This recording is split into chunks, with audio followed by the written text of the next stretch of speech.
Hello বন্ধুরা, আজকে খুব সুন্দর একটা রেসিপি নিয়ে চলে এসেছি। আমরা তো সবাই অনেকেই খেয়েছি যে গন্ধরাজ চিকেন মোমো। আজকে দেখাবো গন্ধরাজ ভেজ মোমো। খেতে তো হয়েছিল অপূর্ব সুন্দর, আর স্মেলটাও কিন্তু একেবারে দোকানের মতনই হয়েছিল, দেখতেও কিন্তু পারফেক্ট ওরকমই হয়েছে।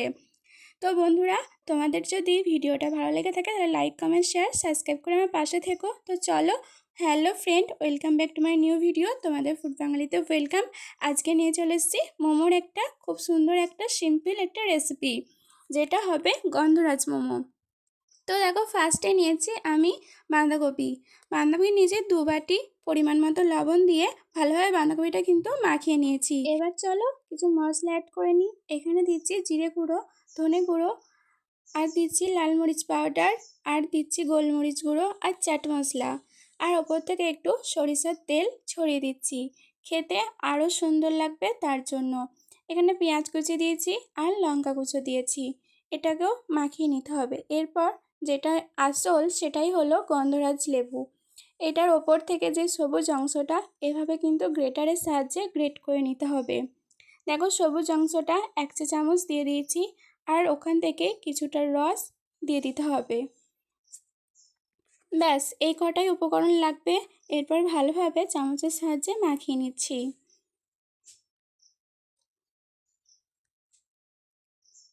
চলো এবার ময়দার ডোটা তৈরি করে নিই।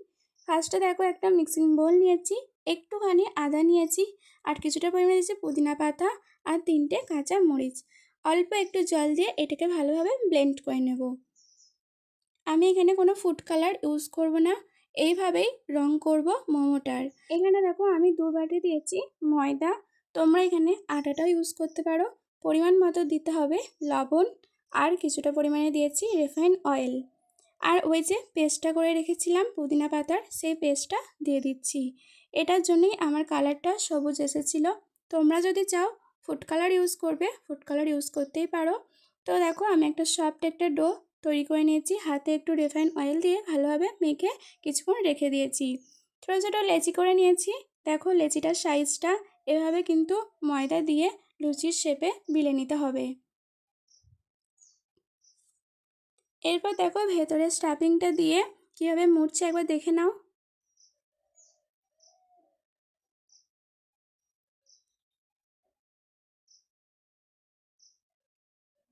আরেকবার দেখে নাও।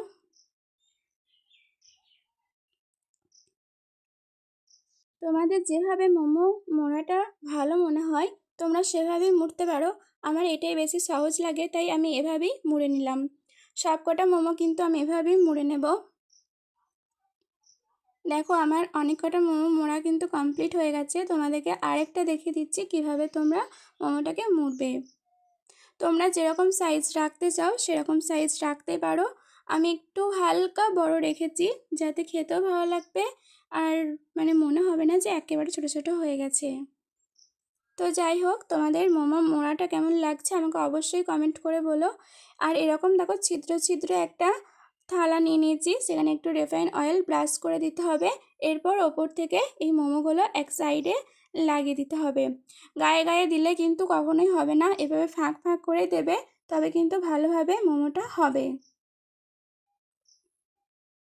এরপর পাশেতে কড়া চাপিয়ে দিয়েছিলাম, সেখানে কিন্তু জলটা আগে থেকেই গরম হতে বসিয়ে দিয়েছি। একটা স্ট্যান্ড দিয়ে দিয়েছি। এরপর প্লেটটা চাপিয়ে এটা কিন্তু ঢাকা দিয়ে রেখে দিতে হবে। 10 থেকে 15 মিনিট লো ফ্লেমে রাখলেই কিন্তু মোমো রেডি হয়ে যাবে। দেখবে কালারটা পুরো চেঞ্জ হয়ে গেছে, তখনই জানবে মোমোটা প্রায় রেডি। আর একটু দেখো, প্লেটে লেগে যাচ্ছে না, যেহেতু রিফাইন অয়েলটা দিয়েছি। রিফাইন অয়েলটা কিন্তু অবশ্যই দিতে হবে, না হলে কিন্তু প্লেটে লেগে যেতে পারে। এরপর তোমাদের লাস্টের লুকটা দেখাই। ওপর থেকে একটু গোলমরিচ গুঁড়ো ছড়িয়ে দিয়েছি, সয়া সস, চিলি সস, আর দিচ্ছি টমেটো সস, আর একটু মেয়োনিজ দিয়ে এটা কিন্তু সসটা রেডি করেছি। দেখো কতটা ইয়ামি ইয়ামি লাগছে। দেখো, ওপর থেকে কিন্তু গোলমরিচ গুঁড়োটা ছড়িয়ে দিয়েছি, যাতে খেতে আরও দুর্দান্ত লাগে। তো বন্ধুরা, আহা, আমার এখনই জিভে জল চলে আসছে। তো বন্ধুরা, তোমাদের ভিডিও কেমন লাগলো অবশ্যই জানিও। ভালো লাগে লাইক, কমেন্ট, শেয়ার, সাবস্ক্রাইব করে আমার পাশে থাকবে। সবাই অনেক ভালো থেকে সুস্থ থাকা, যেমন টাটা।